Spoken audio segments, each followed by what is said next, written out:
Karbala की रानी हजरत जैनब की कहानी। इस्लामिक इतिहास की वो महिला जिसने एक कुर्द शासक से किया मुकाबला। आपको बताते चलें, मुहर्रम का महीना चल रहा है। इस महीने में करबला की जंग का जिक्र किया जाता है। इस जंग में इमाम हुसैन की बहन हजरत जैनब ने अहम किरदार निभाया था। उन्होंने करबला की रानी कहा जाता है। हजरत जैनब ने याजीद जालिम बादशाह के सामने उसकी आंख से आंख मिलाकर खुतबा भाषण दिया। उन्होंने ऐसा खुतबा दिया जिससे याजीद का तख्त व ताज हिल गया। हजरत जैनब की ही पूरी दुनिया के सामने मैदाने करबला की दास्तान सुनाई गई। इस्लामिक कैलेंडर का पहला महीना शुरू हो गया है, यानी मुहर्रम का महीना। इस्लाम के इतिहास में यह महीना काफ़ी अहमियत रखता है।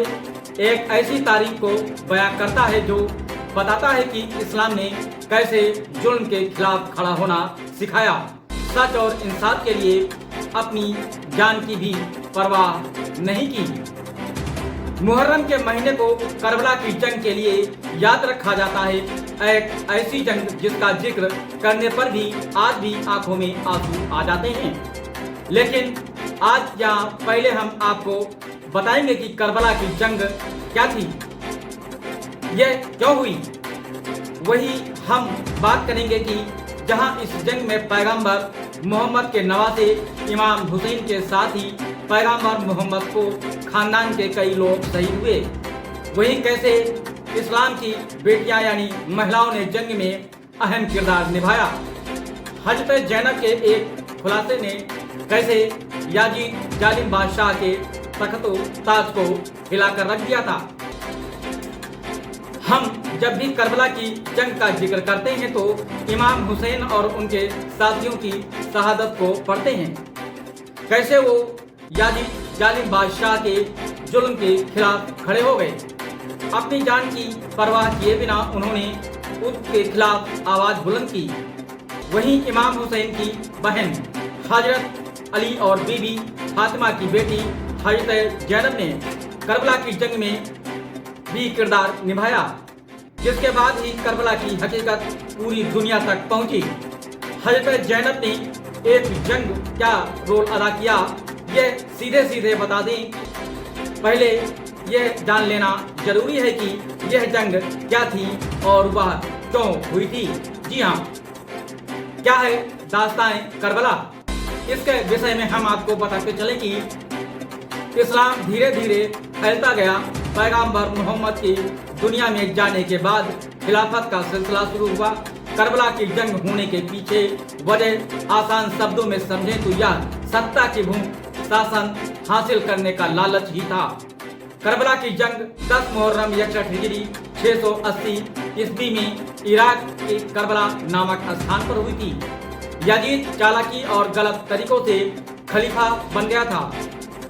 उसने ताकत के बल पर सत्ता हथियाई थी, लेकिन वो चाहता था कि पैगंबर मोहम्मद के नाती यानी इमाम हुसैन उसके हाथ पर बैअत कर लें, यानी उसको खलीफा मान लें। लेकिन इमाम हुसैन ने याजीद की इस्लाम का खलीफा मानने से इनकार कर दिया था। इतिहास से पता लगता है कि याजीद इस्लाम में जिस तरह का खलीफा होना चाहिए उससे अलग था। वो शराब पीता था, वो अन्याय करता था, लोगों पर अत्याचार भी करता था। लेकिन वो जानता था कि अगर इमाम हुसैन उसको खलीफा मान लेंगे तो उसकी ताकत में इजाफा होगा। इस्लाम के मानने वालों के बीच उसकी पहुंच बढ़ जाएगी। लेकिन इमाम हुसैन एक ऐसे शख्स को खलीफा मानने से सख्त खिलाफ थे जो इस्लाम के सीधे रास्ते पर ही नहीं था। इमाम हुसैन ने जैसे ही बार बार याजीद को खलीफा मानने से नकारा, उनके लिए चीजें मुश्किल होती चली गईं। याजीद ने इमाम हुसैन और उनके परिवार का जीना मुश्किल कर दिया। चीजें उनके लिए मुश्किल कर दी गई। इसके बावजूद इमाम हुसैन ने याजीद को खलीफा मानने को लेकर कहा, मैं किसी जालिम को बायत नहीं कर सकता। उन पर दबाव डाला, उनको जान से मारने की धमकी दी। जब याजीद को पता चला कि उसका हर तरीका अपनाने के बाद भी इमाम हुसैन उनको खलीफा मानने से राजी नहीं होंगे, उसने इमाम हुसैन को कत्ल करने का मंसूबा बनाया। यह बात जानने के बाद इमाम हुसैन ने मदीना छोड़कर मक्का जाने का फैसला कर लिया। याजीद को जैसे ही मालूम हुआ कि इमाम हुसैन काबा की तरफ जा रहे हैं तो उसने अपनी फौज भेज दी, लेकिन इमाम हुसैन काबा के आसपास खून खराबा नहीं चाहते थे, तो वे इराक की तरफ चल दिए। इमाम हुसैन के करबला जाने की एक वजह यह थी कि इराक के शहर के कूफा के लोग उन्हें याजीद की हरकतों के खिलाफ पत्र लिखकर वहां बुला रहे थे। कूफा के लोगों ने इमाम हुसैन को खत भेजते और उनसे यह वो आए याजीद के खिलाफ यहाँ नेतृत्व कर रहे। इसी के बाद इमाम हुसैन का करबला आने का सफर शुरू हुआ। इराक में ही कूफा मौजूद है। कूफा एक शहर है और करबला मैदान भी है। इमाम हुसैन 2 मुहर्रम को करबला के मैदान पहुंचे। इमाम हुसैन अपने पूरे परिवार के साथ यहाँ आए थे। यहाँ उनके साथी बच्चे और महिलाएं भी मौजूद थी। याजीद ने यहाँ अपनी 1 लाख से ज्यादा की सेना भेज दिया। याजीद की सेना ने यहाँ क्रूरता की सारी हदें पार कर दी, खून बहाना शुरू कर दिया। उस जमाने में जंग के वसूल हुआ करते थे कि महिलाओं बच्चों पर वार नहीं किया जाएगा, पानी बंद नहीं किया जाएगा, नियतों पर वार नहीं किया जाएगा। लेकिन 6 मुहर्रम की इमाम हुसैन के इस ग्रुप पर पानी बंद कर दिया। भूख प्यास की तड़प सब में बढ़ती गई। छोटे छोटे बच्चे, महिलाएं सभी भूख प्यास से तड़पने लगे। याजीद की सेना हैवानियत पर उतर आई थी। उन्होंने महिलाओं बच्चों की भी परवाह नहीं की। इमाम हुसैन का छोटा से 6 महीने का बच्चा प्यास में रो रहा था। इमाम हुसैन को लगा कि छोटे बच्चे में प्यास की तड़प देख याजीद की सेना को रहम आ जाएगा। वो अपने बच्चे को सेना के सामने लेकर गए और बच्चे की तड़प बताई। तभी एक तीर आकर बच्चे के गले पर लगा। बच्चा वहीं पर शहीद हो गया। इमाम हुसैन ने इस जंग को टालने की बहुत कोशिश की, लेकिन फिर 9 मुहर्रम को यह बात तय हो गई कि जंग करनी होगी। 72 लोगों की सेना ने लाखों की फौज का डटकर मुकाबला किया। याजीद की सेना के कई लोगों को मार दिया गया। इस्लाम की आवाज के लिए लड़ते लड़ते 10 मुहर्रम का वो दिन था जब खून की दरिया बह गई। एक वक्त ऐसा भी आया कि मैदान करबला में सिर्फ इमाम हुसैन, उनके बीमार बेटे और औरतें ही बचे थे। इमाम हुसैन ने आखिरी सांस तक याजीद से जंग लड़ी, लेकिन उन्हें शहीद कर दिया। इमाम हुसैन की शहादत के बाद उनकी बहन हजरत जैनब ने बताया कि इस्लाम में महिलाओं की किस तरह से सामने आई हैं। करबला की जंग में हजरत जैनब ने वो रोल निभाया कि जिससे जानना काफी जरूरी है। हजरत जैनब मैदान में तलवार उठाकर न लड़ी हूँ, लेकिन इस्लाम की इस लड़ाई को तारीख में जिंदा रखने वाली, चीख चीख कर लोगों को इस जंग के बारे में बताने वाली वही थी। हजरत जैनब ने याजीद के सामने खड़े होकर उसी के दरबार में ऐसा खुतबा भाषण दिया था जिसके बाद उसका शासन हिलाकर रख दिया था। उसके बाद अपने समर्थकों में फूट पड़ गई। इस जंग में एक के बाद एक 72 लोग शहीद हो गए। हजरत जैनब ने अपनी आंखों के सामने इस जंग में अपने 2 बेटों की कुर्बानी देखी। जिगर के टुकड़ों को बेजान देख वो तड़प गई, लेकिन खुद पर काबू किया और बाकी बचे साथियों को हौसला दिया। भाई इमाम हुसैन की शहादत देखी, न सिर्फ शहादत देखी बल्कि याजीद की फौज ने इन शहीदों को कफन तक नहीं देने दिया, बल्कि इनका सर तन से जुदा करके नेज़ों पर लगाया। हज़रत ज़ैनब ने अपने भाई का वो सिर नेज़ों पर देखा, अपने 6 महीने के भतीजे की कुर्बानी देखी, लेकिन ये इस्लाम की वो बहादुर महिला थी जिन्होंने आंसू बहाने के बजाय इस्लाम की पर्दे की ओर से निकलकर असल में इस्लाम का प्रतिनिधित्व भी किया। हजरत ज़ैनब ने पीछे मुड़कर देखा तो करबला के मैदान में शहादत को वो मंजर देखा जो कोई तसव्वुर भी नहीं करता। 72 सिर नेज़ों पर थे, हर तरफ खून पड़ा हुआ था, जिस्म के टुकड़े टुकड़े थे। उनके जानसीन शहीद हो चुके मौलाना तारिक जमील इस्लाम का ये इतिहास बयान करते हुए बताते हैं कि जब हजरत ज़ैनब ने करबला का यह मंजर देखा तो उन्होंने पैगंबर मोहम्मद को याद किया।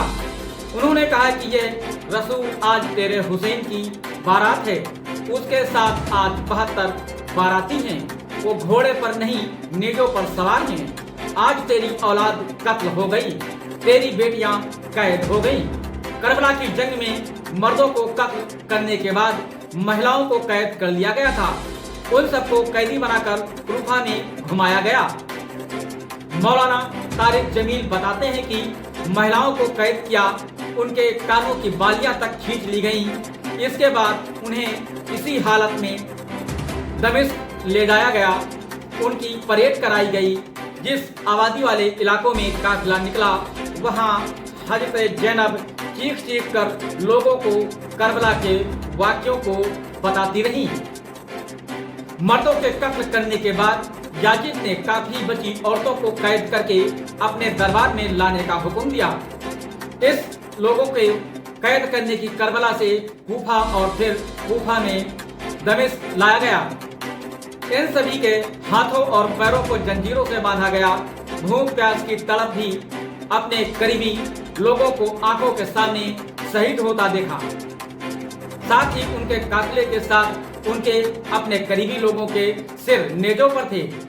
इन सभी हालातों के साथ जब दरबार में यह लोग पहुंचे तो हजरत ज़ैनब ने ऐसा खुतबा दिया कि इतिहास में आज भी वह दर्द है। आज के समय को लेकर सींचे तो अपने करीबियों की मौत हो जाने पर महिलाएं चीख चीख कर रोती हैं, लेकिन इस्लाम के इतिहास की यह महिला हजरत ज़ैनब भाई की शहादत हो जाने के बाद, भूख प्यास की तड़प होने के बाद, जंजीरों में जकड़े जाने के बाद भी इस्लाम का झंडा उठा रही थी। लोगों को करबला का वाक़या बता रही थी। वो चीख चीख कर लोगों को करबला की जंग की बातें बता रही थी। रास्ते में कई लोग करबला की दास्तान सुनकर रोने भी लगते थे। दरबार में इन कैदियों को जमीन पर बैठाया गया। इसी के बाद इमाम हुसैन का कटा हुआ सिर लाया गया। याजीद इमाम हुसैन के चेहरे पर एक छड़ी से बेअदबी करने लगा। तभी जनाबे सज्जाद ने खुतबा देकर चाहा वो खड़े भी हुए, लेकिन उन्हें बैठा दिया गया। इसी के बाद इस्लाम की बेटी हजरत ज़ैनब खड़ी हुई। उन्होंने खुतबा देना शुरू किया। याजिद के सिपाहियों ने उन्हें भी बैठाना चाहा। तभी उन्होंने बुलंद आवाज में कहा, वाजिद तुम मुझे रोकेगा, मैं हजरत अली की बेटी हूँ। फिर उन्होंने खुतबा देना शुरू कर दिया। ये याजिद, तुझे जितना मक्कार और फरेब करना था वो तूने कर लिया। अगर तुझ में हिम्मत है तो मक्कार और फरेब कर ले। खुदा की कसम, हमारा जिक्र मिटने वाला नहीं है, कुरान अभी मिटने वाला नहीं है। याजीद, ठहर और इंतजार कर और 1-2 सांसें और ले ले, फिर देख क्या होता है। यह खुतबा घूमकर वहां लोगों की आंखों में आंसू थे। उन्होंने याजिद से कहा कि अपनी जीत पर खुश न हो, जबकि असली विजेता वो है जो अल्लाह की राह पर शहीद हुए गए। उन्होंने पूरे दरबारियों को करबला में हुए जुल्म को भी बताया। हजरत ज़ैनब का यही वो खुतबा था जिसने वहां बैठे लोगों को याजिद के खिलाफ कर दिया था। इसी खुतबे के बाद याजिद की खिलाफत में बगावत फूट शुरू हो गई। हजरत ज़ैनब ने ही पूरी दुनिया के सामने मैदान करबला की दास्तान सुनाई। हजरत जैनब को करबला की रानी भी कहा जाता है।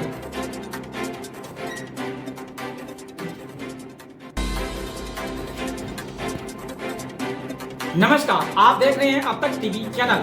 ताजा तरीन खबरों के साथ बने रहें हमारे साथ, हमेशा तरोताजा खबरें आपको अपडेट होती रहेंगी।